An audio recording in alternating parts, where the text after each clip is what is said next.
Hello, everyone. My name is Abs, and today we are going to do the framer design. We have a Figma design for a web application. Basically, this is a landing page for a mobile application, and we're going to turn this into a framer template. So yeah, let's get started. Now, the first thing is we have a couple of challenges that we're going to face. The first one is we don't have a responsive design.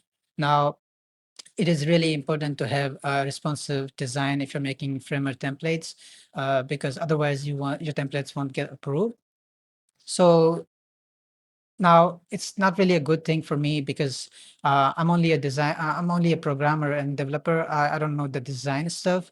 But what I'm going to do is try to just convert this into tablet and mobile variants. Maybe by just resizing some components and changing sizes and stuff.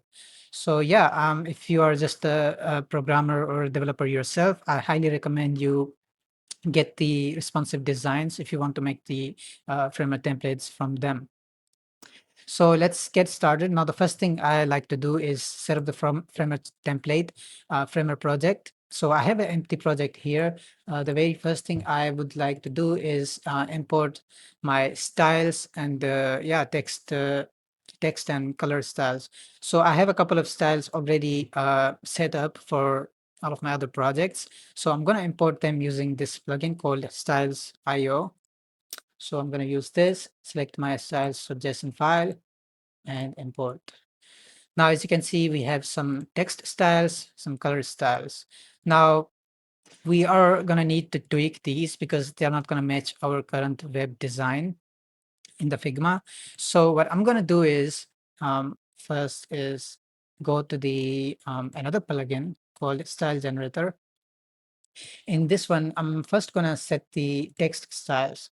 So let's set the heading font and paragraph font. I'll go back to the Figma and see which font we have been using. It's Clash Display Bold.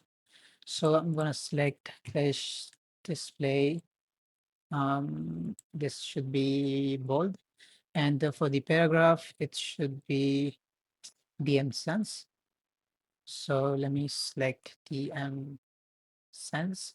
And I think this is medium and okay, this is fine. So now I'm gonna update these text style. Now, if you go to the text ones, you will notice we actually have actually, let me just delete these because yeah, we're gonna use the generated ones anyway. Okay, so we have all the new styles for all the headings and stuff. They are pre-generated by this plugin. Okay, so the next thing is we have to set the primary color because currently it doesn't match our design template. So we're going to use the same advanced style generator plugin. And in this, we're going to choose the generate color styles, and then we're going to have to set the primary color. Now I'm going to copy this primary color from the logo because I assume that's the primary color, even though there are so many colors on this design. So let's copy this and let's go to the plugin. Let's set this to hex and pest. Oh, okay, the pest function is not working, so I'm going to just type in manually. It's FF9EAA. So it's FF9EAA. FF9EAA. Okay, I'm going to set this to primary as well